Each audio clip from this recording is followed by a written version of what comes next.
This is David with High Performance Stoicism. Today, I want to share with you a new definition of Stoicism. One reason to share a new definition of Stoicism is because it nicely captures so many things that are important in Stoicism that other definitions don't capture.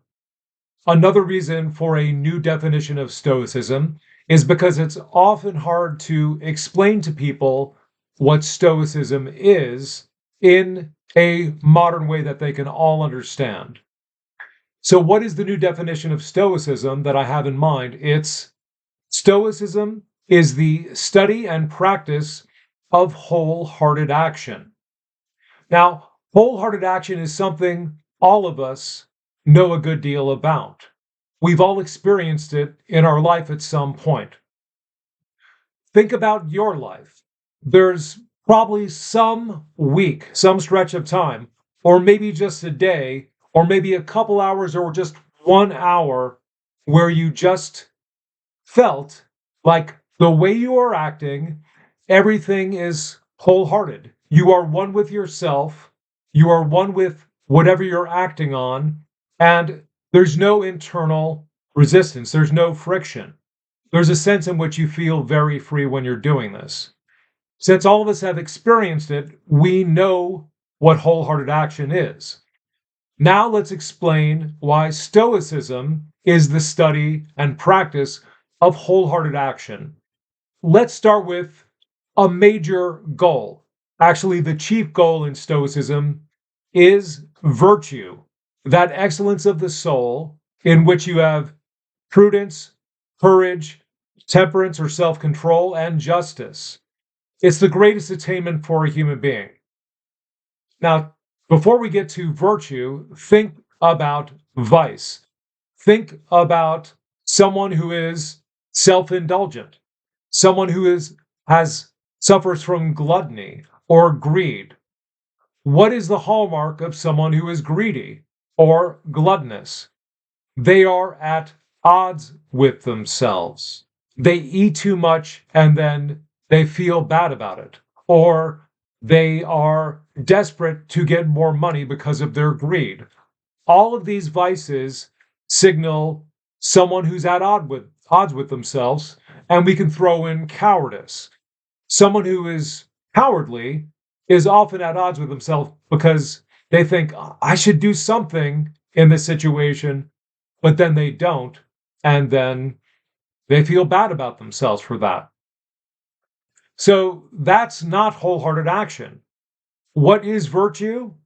One way of explaining what virtue is virtue is you are in harmony with nature, which means you're in harmony with your rational nature, your rational mind, and you're in harmony with the rational nature of the universe, the laws of the universe, including the laws of the human mind or psyche or soul. And so think about this. If someone is courageous, then they are more in harmony with themselves than someone who is cowardly because they just face the situation that terrifies the coward away. If someone is temperate or self controlled, they see something that looks beautiful. It's Thanksgiving. Look at that pecan pie. Well, many people are at odds with themselves because they don't just want a small slice, they don't want to miss this opportunity. So they're going to take a giant slice and then they're going to be at odds with themselves, sometimes before, but definitely after. Whereas if someone is temperate or moderate, they're going to say, I'll take this much and that's enough. No internal struggle. So you could see the difference. You could see why that is more on the wholehearted side because the person is at one with themselves, whether they're dealing with a terrifying situation, something that involves danger or a threat, or it involves a tempting situation, something like food or drink that one is struggling not to give into. So I think we have a bit of an idea of why we would say Stoicism is the study and practice of wholehearted action. but I want to go further so you have a deeper understanding of what's involved. Seneca says in one point in his letter something astonishing, something amazing. He says, the wise man is always in action, even when his external functions are hindered. Now, what does that mean? Well, you could, in Stoicism, divide our actions between the internal functions when we're dealing with things that might tempt us, things that might scare us away, and we're operating on our mind to deal with things better. That's a big part of what the practice of Stoicism is. That's where our internal functions are in play. But our external functions are the same functions that everyone else talks about, how I am acting in the world. So we can think of someone in this case, what Seneca is describing as this person is imprisoned. This person is locked up in terms of they're shackled to the wall. They're being tortured. Whatever it is, even when the wise man's external functions are checked, can't function properly, your internal functions are still going and making decisions about how best to deal with this really tough situation, this situation that would defeat most people. But the wise man would not be defeated in this situation. So that's another way to see that wholehearted action is key in Stoicism, but we don't want to stop there because the Stoics talk about what we should be doing all the time. And what we should be doing is making rational decisions. And some of these are on the heroic side, and some of these are on the mundane side. In other words, the Stoics believe you need food to live, to be healthy, to be strong. And so eating good food is an appropriate action. Not eating food that's bad for you or too much of it, that would also be an appropriate action. And appropriate actions have to do with other things, such as normal things, being polite to people, being considerate, but also things having to do with virtue, such as being kind to people, being fair to people. This whole range of things, from the basically prudent to things that we would consider just or moral, these are all appropriate actions. And think about who would do more appropriate actions in a given day than someone who is living wholeheartedly. They are at one with themselves. Let's take this up one level further, and let's talk about someone who is the wise man, the virtuous person, or as the Stoics call this person, the sage. They do all the appropriate things just like you and I do. And over the day, we could do many appropriate things. The difference is the sage does everything appropriately. And there's another dimension to this, which is the sage, how they do each thing is only as a wise person, as a wise man would do it. So there's that internal difference because when I do my work and get things done, there's some internal resistance. Sometimes there's a little fear. I have to get this done. But someone who is a sage, they don't have that resistance at all. They are wholeheartedly doing it. And the Stoics have a distinct term for that, this other dimension, when how you do it is excellent too.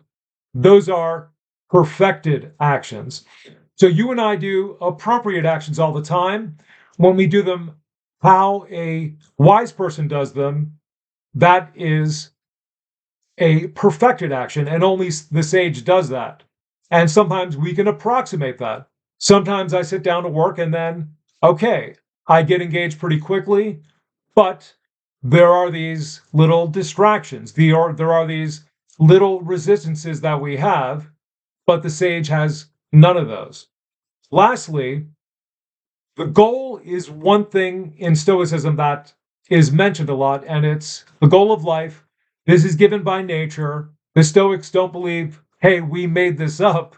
They believe they're examining nature and seeing what, as a being, human being that we are, what goal has nature given us? We think about the goal that other animals have, right? Certain dogs seem to have the natural goal to be watchdogs. Certain horses have the goal of pulling something, pulling a cart. Another horse has the goal of racing. So, what about us? They believe our goal is to live in accord with nature. But there's one description of the goal by a Stoic named Antipater, and it's a much different way of stating the goal than this. It is the same, capturing the same thing as what is in harmony with nature, what follows nature. But here's what Antipater the Stoic says. He says, the goal of life is doing everything in your power constantly and unswervingly to attain the preferred natural things. Let me state that one more time. The goal of life is doing everything in your power constantly and unswervingly to attain the preferred natural things. Now, the next question is, what are the preferred natural things? These are things that are of much less value than virtue, but they're important to human life. Here we go. Wealth, health, a good social reputation, all of these are preferred natural things, but notice what he says the goal is. The goal is acting with everything in our power to get them. Now, what does it mean, everything within our power? We are acting wholeheartedly to get them. That is the goal of life. In Stoicism, doing, activity, dealing with life and all of its changes, all of its chances, all of its confusions that most people are thrown off course by, the Stoic says, doing, acting, and dealing with all these things, that is the goal of life. Because if you're virtuous, it's all appropriate actions, it's all perfected actions, and think about just how beautiful it is. Now, think about my new definition of Stoicism. It's the study and practice of wholehearted action. Read some Stoicism, and you tell me what you think. I think you'll agree with me. It unifies the theory